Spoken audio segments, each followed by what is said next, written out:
This is the story of the Jungle Book. You can read along with me in your book.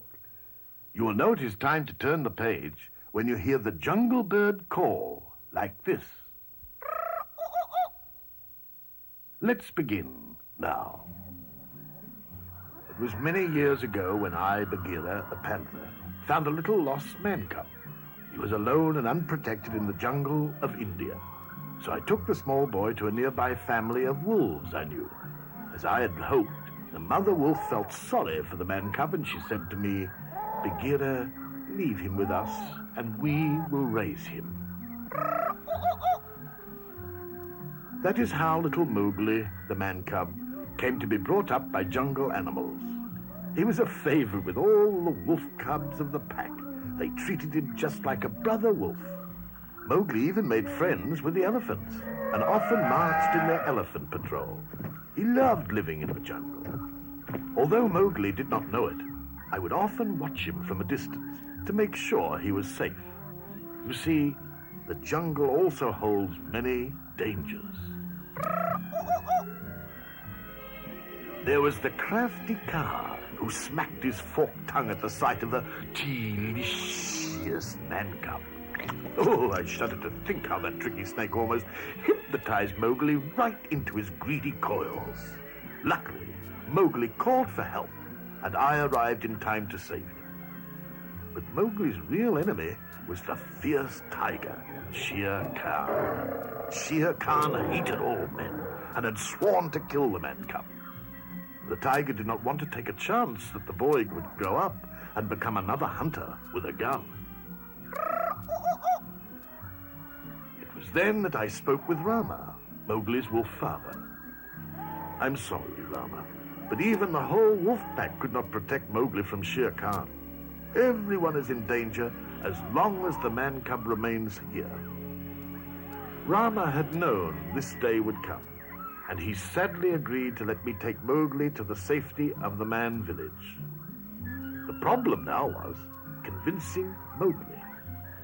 While we were on one of our many walks into the jungle, I told Mowgli the bad news. "Mowgli, today we are not going home. Shere Khan has returned to the jungle and has promised to kill you. I am taking you to a man village where you belong." "But I don't want to live in the man village. Besides, I can look out for myself." "Ha! You're so small, you would not last one day alone." "Well, I'm not going." And Mowgli stormed off deep into the jungle. I knew the man cub would have to learn about the ways of the jungle for himself, so I let him go. But I followed close behind to see that he stayed out of trouble. Unfortunately, who should the man cub meet first but that happy-go-lucky jungle bear, Baloo? Mowgli listened eagerly as Baloo sang to him about the simple, carefree life of a bear. "Look for the bare necessities, the simple bare necessities. Forget about your worries and your strife. I mean the bare necessities, or Mother Nature's recipes that bring the bare necessities of life. Wherever I wander, wherever I roam, I couldn't be fonder of my big home. The bees are buzzing in the tree to make some honey just for me. Look under the rocks and plants and take a glance at the fancy ants, then maybe try a few. The bare necessities of life will come to you. They'll come to you." I had to step in. "Baloo," I explained, "Mowgli has to go back to the man village." "But they'll ruin him. They'll make a man out of him." Our discussion was cut short when a band of monkeys grabbed Mowgli and whisked him up into the treetops. "Come on, Baloo. They must be taking him to the ancient temple. That crazy monkey, King Louie, is behind this." Soon Mowgli was face to face with King Louie. "Why have you brought me here?" "Relax, man cub. said Louis. We can help each other. I'll fix it so you can stay in the jungle if you teach me the secret of man's fire. But I don't know how to make a fire. Don't try to kid me, man cub. Tell me about man's fire so I can be like you. It looked like Baloo and I had arrived just in time. Baloo, I said quietly, you've got to create a disturbance so I can get Mowgli out of there. Baloo took some leaves and a coconut shell and disguised himself as a monkey. Then he sang and danced with King Louis while I found Mowgli. Now I'm the king of the swingers, the jungle VIP. I've reached the top and I had to stop, and that's what's bothering me. I wanna be a man cub, and stroll right into town, and be just like the other men. I'm tired of monkeying round. Oh, I wanna be like you. I wanna walk like you, talk like you. You see it's true, and it's like me. Can learn to be human too. But the disguise didn't fool Louis for long. It's Baloo. Get that bear. In the wild chase that followed, Baloo bumped into a shaky old stone pillar, and the ancient temple walls came crashing down around the monkey. That gave us a chance to escape. Now Baloo agreed with me that Mowgli must go back to the man village, but Mowgli still couldn't understand.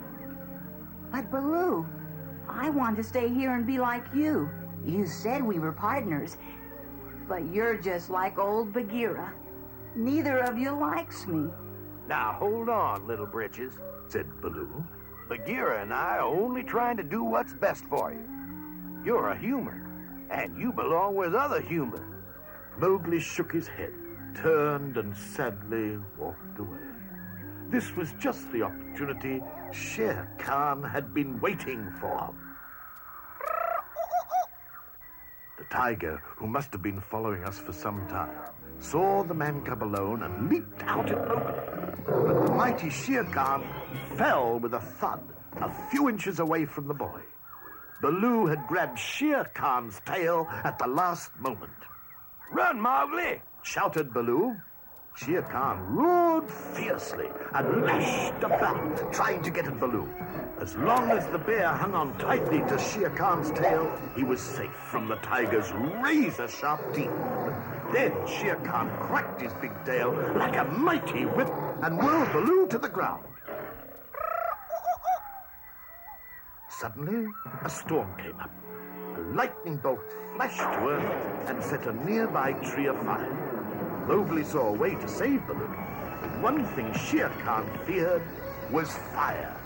Mowgli took a burning branch in his hand and ran toward the tiger. The fire frightened Shere Khan so much that he ran off like a scared kitten. Baloo sighed in relief. Nice work, Mowgli. We'll never see him around these parts again. Mowgli was still convinced that he would never leave the jungle for any reason. But just then, he saw something he had never seen before. It was a girl. She was getting water at a pool just outside the man village. Mowgli was enchanted. He had never seen another human before. I want to get a closer look. Mowgli crept closer to the girl until she could see him too. She dropped her water jug, and Mowgli stepped in to help her carry it back to her village. I was pleased with the way things had turned out. It had to happen, Baloo. Mowgli is where he belongs now. Yeah, I guess you're right. Well, come on, Baggy Buddy. Let's get back to where we belong. And home we went.